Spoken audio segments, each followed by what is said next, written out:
بسم اللہ الرحمن الرحیم۔ السلام علیکم ورحمۃ اللہ وبرکاتہ۔ معزز طلباء کرام، امید ہے آپ بخیر و عافیت ہوں گے۔ آج ہم کتاب ہدایہ جلد رابع میں کتاب الشفا کے سبق نمبر 33 کو پڑھیں گے۔ ہمارے سبق کی ابتدا قال وَإِذَا انْهَدَمَتِ الدَّارُ کی عبارت سے ہوگی اور فَلَمْ يَبْقَ طَبْعًا کی عبارت پہ ہمارا سبق مکمل ہوگا۔ آئیے پہلے اپنے آج کے سبق کی عبارت کو پڑھتے ہیں۔ بسم اللہ الرحمن الرحیم۔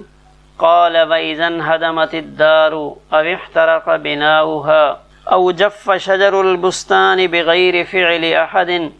فالشفيع بالخيار إن شاء أخذها بجميع الثمن لأن البناء والغرس تابع حتى دخلا في البيع من غير ذكر فلا يقابلهما شيء من الثمن ما لم يصر مقصودا ولهذا جاز بيعها مرابحة بكل الثمن في هذه الصورة بخلاف ما إذا غرق نصف الارض حيث ياخذ الباقي بحصته لان الفائت بعض الاصل قال وان شاء ترك لان له ان يمتنع عن تملك الدار بماله قال واذا نقض المشتري البناء قيل للشفيع ان شئت فخذ العرسة بحصتها وان شئت فدع لأنه صار مقصودا بالإتلاف فيقابله شيء من الثمن بخلاف الأول لأن الهلاك بآفة سماوية وليس للشفيع أن يأخذ النقض لأنه صار مفصولا فلم يبق طبعا۔ آئیے اب اپنے سبق کی عبارت کا ترجمہ کرتے ہیں۔ قال امام قدوری رحمہ اللہ فرماتے ہیں وَإِذَا انْهَدَمَتِ الدَّارُ کہ اگر وہ گھر گر گیا یا اس کی عمارت جل گئی یا باغ کے درخت خشک ہو گئے کسی کے فعل کے بغیر تو شفیع کو اختیار ہے اگر چاہے تو پورے ثمن کے ساتھ گھر کو لے لے یا اس باغ کو لے لے۔ لِأَنَّ الْبِنَاءَ وَالْغَرْسَ تَابِعٌ اس لیے کہ عمارت اور پودے یہ تابع ہیں، یہاں تک کہ یہ بیع میں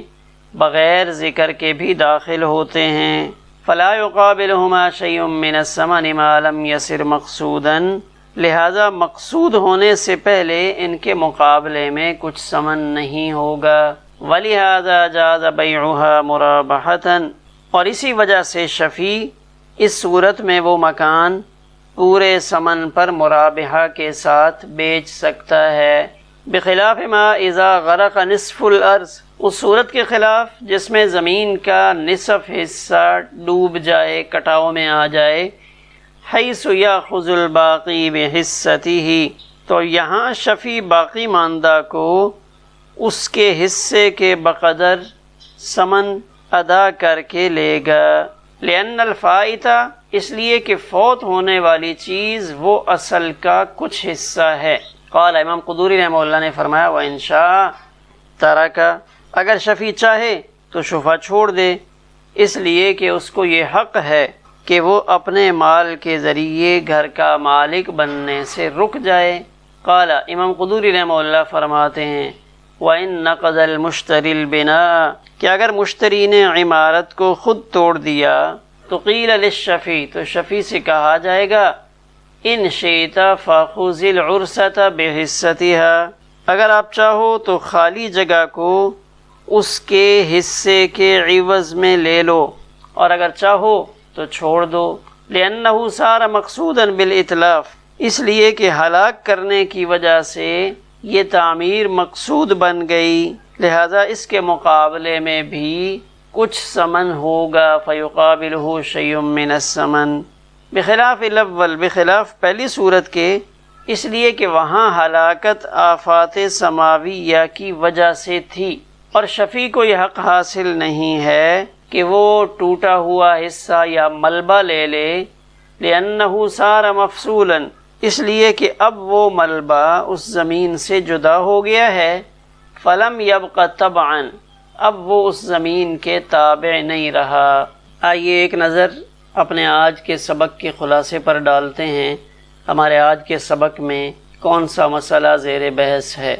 ہمارے آج کے سبق میں اس مسئلہ کو ذکر کیا جا رہا ہے کہ مشتری نے جب بائع احمد سے گھر خرید لیا، وہ گھر یا وہ باغ سعید کے پاس آ گیا، تو اب وہ مشفوعہ گھر یا باغ اس کے اندر نقص پیدا ہو جائے، وہ گھر گر گیا یا اس کا کچھ حصہ گر گیا، باغ تھا اس کے درخت جل گئے، خود ہی خشک ہو گئے، یہ ایک صورت ہے۔ دوسری صورت یہ ہے کہ یا مشتری خود اس عمارت کو گرائے یا ان درختوں کو جلا کر کاٹ دے یا گرا دے، تو یہ دو الگ الگ صورتیں ہیں۔ یعنی ایسا نقصان جس میں مشتری کا کوئی عمل دخل نہیں، یہ پہلی صورت ہے۔ ایسا نقصان جو مشتری نے خود کیا ہو اور اس کا اس میں کردار پایا جاتا ہو، تو یہ دو الگ الگ صورتیں ہمارے آج کے سبق میں زیر بحث ہیں۔ پھر ایک اور چیز ہمارے آج کے سبق میں آ رہی ہے کہ ایک ہے وصف کے اندر خرابی پیدا ہونا، تو جب مبیع چیز کے وصف میں خرابی پیدا ہوگی تو حکم کچھ اور ہوگا، جبکہ اصل میں اگر خرابی ہو تو اس صورت میں حکم الگ ہے۔ پھر جس چیز کے وصف میں خرابی ہو گئی تھی، آیا اس شے کو بطور بیع مرابحہ آگے بیچا جا سکتا ہے یا نہیں، یہ بھی ہمارے آج کے سبق میں شامل ہے۔ اسی طرح جو ٹوٹا ہوا ملبہ ہے، جو عمارت توڑی گئی ہے یا کچن توڑا گیا ہے، آیا اس کا ملبہ شفیع لے سکتا ہے یا نہیں؟ یعنی شفیع یہ کہے کہ میرا چونکہ اس پورے مکان پہ شفا ہوا ہے، تو اس پورے مکان کے اندر یہ والا کچن بھی شامل تھا جسے آپ توڑ کر لے کے جا رہے ہو، تو یہ کچن کا سامان ٹوٹا ہوا ملبہ میں لوں گا، تو اس سے متعلق بھی بحث ہمارے آج کے سبق میں شامل ہے۔ آئیے اب اپنے سبق کی عبارت کو دیکھ کر تشریح کرتے ہیں۔ قال امام قدوری رحمہ اللہ نے فرمایا وَإِذَنْ هَدَمَتِ الدَّارِ، یہاں تین باتیں ذکر کی ہیں۔ ایک کہ جب گھر گر جائے، دوسری صورت اَوْ احْتَرَقَ بِنَاؤُهَا، یا اس کی تعمیر جل جائے۔ تو جلنے کا تصور شاید آج کے زمانے میں تو ذرا کم ہے، لیکن اگر ماضی بعید میں چلے جائیں تو اس وقت چھتوں کے اوپر لکڑی کا کام زیادہ ہوتا تھا۔ چھت عام طور پہ درختوں کے تنے سے اور چھت پہ لکڑی ہی استعمال ہوتی تھی، تو اس دور میں جلنے کا تصور زیادہ تھا کہ وہ تعمیر ہی جل جائے۔ اگرچہ آج بھی یہ تصور کم نہیں ہے، آج بھی بڑی بڑی بلڈنگیں سرکٹ شارٹ ہونے کی وجہ سے یا مختلف صورتوں سے جل جاتی ہیں، لیکن اس وقت میں اس کا تصور زیادہ تھا کہ ایک ہے گھر گر جائے اور ایک ہے گرا تو نہیں لیکن جل گیا، تو جلنے کی وجہ سے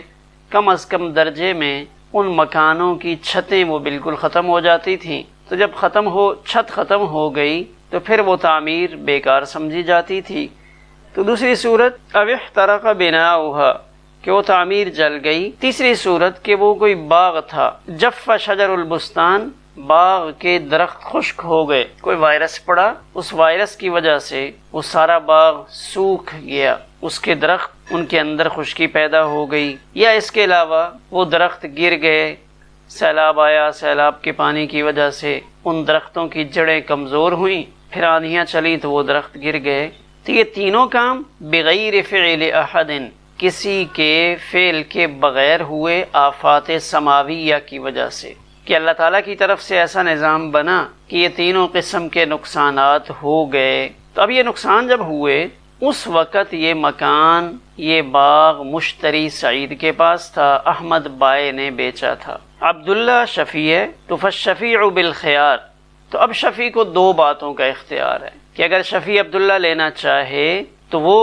اس مکان کو اس کی پوری قیمت کے عوض لے گا۔ مثلا یہ مکان احمد بائع نے مشتری سعید کو 20 لاکھ روپے میں بیچا تھا، مشتری کے پاس آ کر اس کی عمارت گر گئی یا آگ لگ گئی، باغ تھا تو یہ باغ بھی اس نے 10 لاکھ روپے میں بیچا تھا، باغ کے درخت خشک ہو گئے، تو اب شفیع وذریعہ شفا اگر اس گھر اور باغ کو لینا چاہتا ہے تو یہ شفیع وہی ثمن ادا کرے گا جو ثمن مشتری نے بائع کو ادا کی ہے، مکان کی صورت میں 20 لاکھ روپیہ اور باغ کی صورت میں 10 لاکھ روپیہ۔ اب شفیع یہاں یہ نہیں کہہ سکتا کہ اس میں تو پہلے ایک بڑی اچھی بلڈنگ بنی ہوئی تھی، وہ جل گئی ہے تو میں تو اب یہ مکان 20 لاکھ کے بجائے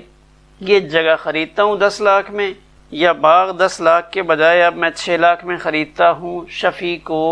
ثمن کم کرنے کا اختیار نہیں ہے۔ اگر اس نے لینا ہے تو بعینہ ہی وہی ثمن دے کر لے گا جو ثمن یعنی جو پیسے مشتری نے بائع کو ادا کیے ہیں۔ اس کی وجہ ذکر کی، دلیل ذکر کر رہے ہیں، دلیل عقلی، لأن البناء والغرس تابع، اس لیے کہ ایک اصل ہوتا ہے اور ایک اس کا وصف ہوتا ہے۔ تو اسی طرح یہاں بھی جو زمین بک رہی ہے یہ زمین اصل ہے، اس زمین کے اوپر بنی ہوئی تعمیر اور لگے ہوئے درخت یہ اس کا وصف ہیں۔ تو بنا اور غرس دونوں وصف ہیں اور یہ دونوں اصل کے تابع ہیں۔ گویا کہ یہاں ثمن اصل کا لگ رہا ہے، وصف کا نہیں لگ رہا۔ حتی دخلا فی البیع من غیر ذکر، یہاں تک کہ اگر کوئی شخص زمین بیچتا ہے تو اس زمین کے ذیل میں اس کے اوپر بنی ہوئی تعمیر از خود داخل ہوگی۔ ایک زمین بیچتا ہے، اس زمین کے اوپر لگے ہوئے درخت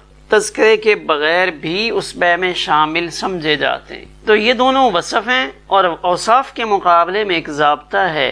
فلا یقابلہما شیء من الثمن ما لم یصر مقصودا، کہ بنا اور غرس ان دونوں کے مقابلے میں ثمن میں سے کچھ نہیں ہوتا جب تک کہ یہ دونوں مقصود نہ بن جائیں۔ یہاں ایک ضابطہ دیکھیں، الاوصاف تابعۃ لا یقابلها الثمن، کہ اوصاف تابع ہوتا ہے اس کے مقابلے میں ثمن نہیں ہوتا۔ تو دو صورتوں کا اس میں استثناء ہوتا ہے۔ ایک صورت تو یہ ہے کہ استہلاک، اس وصف کو جان بوجھ کر ضائع کیا جائے، تو جب جان بوجھ کر اس وصف کو ضائع کرتے ہیں تو پھر وہ وصف اصل کے درجے میں آ جاتا ہے۔ دوسری صورت یہ ہے کہ اصل کے ساتھ اس وصف کو بھی اصل کے درجے میں اتارا جائے۔ مثال کے طور پہ یہ کہا جائے کہ یہ زمین 10 لاکھ روپے کی ہے اور اس کے اوپر بنی ہوئی بلڈنگ وہ 10 لاکھ روپے کی ہے، یعنی اس وصف کو اصل بنا دیا جائے۔ تو ان دو صورتوں میں وصف کے مقابلے میں ثمن ہوتا ہے، ورنہ وصف کے مقابلے میں ثمن نہیں ہوتا۔ تو یہاں بھی یہی ہے، فلا یقابلہما، بنا اور غرس کو وصف کے درجے میں اتارا کہ ان دونوں کے مقابلے میں ثمن میں سے کچھ بھی نہیں ہے۔ تو اب اگر بلڈنگ جل گئی ہے یا درخت خشک ہو گئے تو اس کی وجہ سے ثمن کے اندر کمی نہیں آئے گی۔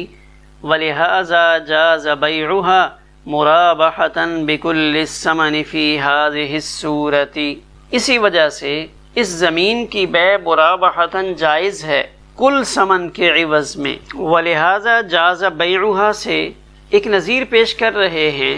کہ یہی مکان یا یہی باغ جو احمد نے سعید مشتری کو بیچا ہے اور اس کے اندر یہ نقصان ہو چکا ہے، تعمیر جل گئی یا باغ کے درخت خشک ہو گئے، اگر اس کو آگے مرابحہ کے طور پہ مشتری بیچتا ہے یا شفیع بیچتا ہے تو کل ثمن کے اوپر نفع رکھ کر بیچنا جائز ہے۔ بیع مرابحہ کا ذکر ہوا تو آپ کے علم میں ہوگا کہ بیع مرابحہ کا تعلق امانت و دیانت کے ساتھ ہے، کہ اس میں بیچنے والا سچ سچ بیان کرتا ہے کہ میں نے یہ چیز اتنے کی خریدی ہے اور اس کے اوپر میں آپ سے اتنا نفع لے رہا ہوں۔ تو بیع مرابحہ بیع تولیہ، مرابحہ میں نفع بیان کیا جاتا ہے، سچ بول کر بتایا جاتا ہے کہ میں آپ سے اتنے پیسے نفع میں لے رہا ہوں۔ تولیہ میں اس کی وضاحت کی جاتی ہے کہ جتنے میں نے خریدی ہے اس سے اوپر 1 روپیہ بھی آپ سے نہیں لے رہا، جو میری قیمت خرید ہے اسی پر آپ کو بیچ رہا ہوں۔ اسی طرح ایک تیسری بیع وضیعہ کہ اس میں کم کیا جاتا ہے کہ میں نے خریدی تو 100 روپے کی ہے لیکن آپ کو 90 روپے میں بیچ رہا ہوں۔ تو ان تینوں کا تعلق دیانت کے ساتھ ہے۔ اب یہاں اس مکان اور باغ کو مرابحتاً بیچنا جائز ہے، یعنی اگر یہ 20 لاکھ کے اوپر 2 لاکھ روپے اپنا نفع شامل کرے اور بطور مرابحہ اس سے کہے کہ میں یہ مکان یا یہ باغ آپ کو 1 لاکھ روپیہ یا 2 لاکھ روپیہ کے نفع پر بیچ رہا ہوں، میں نے یہ مکان اتنے کا خریدا تھا یا یہ باغ اتنے کا خریدا تھا تو آپ سے میں 2 لاکھ روپیہ نفع لے رہا ہوں۔ تو اس صورت میں کل ثمن کے اوپر جو اس نے ادا کی تھی مشتری نے بائع کو، یا شفیع نے مشتری کو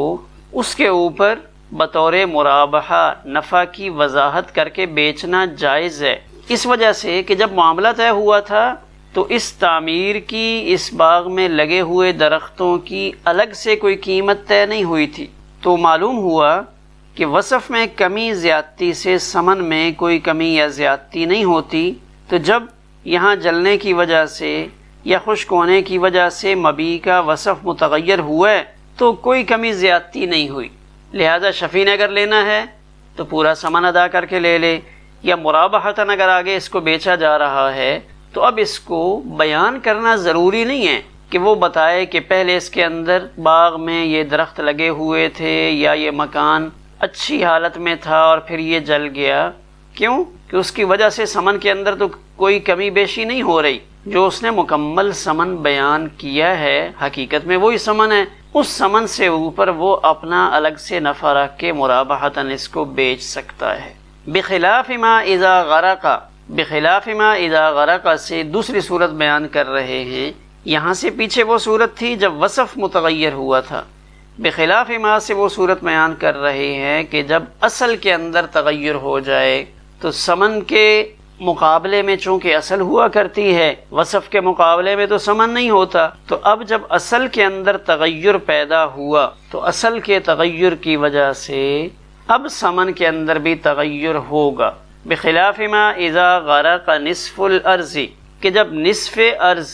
غرق ہو گئی، زمین خریدی تھی، اس زمین میں سے کچھ زمین کٹاؤ میں آ گئی، عام طور پہ دریاؤں کے کناروں پہ رہنے والے لوگ اور ان کی جو زرعی زمینیں ہوتی ہیں تو بعض دفعہ دریاؤں میں پانی آتا ہے بارشوں کی کثرت کی وجہ سے، تو وہ زمین دریا کے کٹاؤ میں آ جاتی ہے، تو ایسی زمین کسی نے خریدی، مثلا احمد نے سعید مشتری کو 10 کنال زمین بیچی 10 لاکھ روپے کے عوض میں، پھر ایسا ہوا کہ دریا کا پانی اوپر چڑھا اور دریا نے اس 10 کنال میں سے 5 کنال کو اپنے پانی والے حصے میں شامل کر لیا، یعنی اب اس کے اوپر پانی بہنے لگا، تو اب یہاں شفیع عبداللہ اگر اس زمین کو لینا چاہتا ہے تو اب یہاں چونکہ اصل کے اندر کمی ہو گئی، 10 کنال زمین میں سے 5 کنال زمین تو غرق ہو گئی، یعنی پانی کے کٹاؤ میں آ گئی ہے، تو اب یہاں چونکہ اصل کے اندر تغیر آیا تو اصل کے مقابلے میں ثمن تھا، اصل میں کمی سے ثمن کے اندر بھی تغیر آئے گا، حیث یاخذ الباقی بحصتہ، تو یہاں شفیع عبداللہ اس 5 کنال زمین کو 5 لاکھ کے عوض میں لے لے گا، کیوں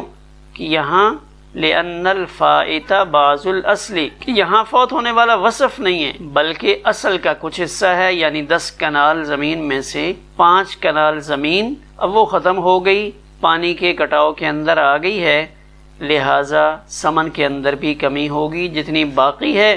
اس کا ثمن دے کر شفیع اس زمین کو لے لے گا۔ قال امام قدوری رحمہ اللہ نے فرمایا دوسری صورت کہ ایک پہلو تو یہ تھا کہ اگر بغیر کسی فعل کے آفت سماویہ کی وجہ سے اس زمین کا، مکان کا، باغ کا وصف متغیر ہوتا ہے تو شفیع اگر لینا چاہتا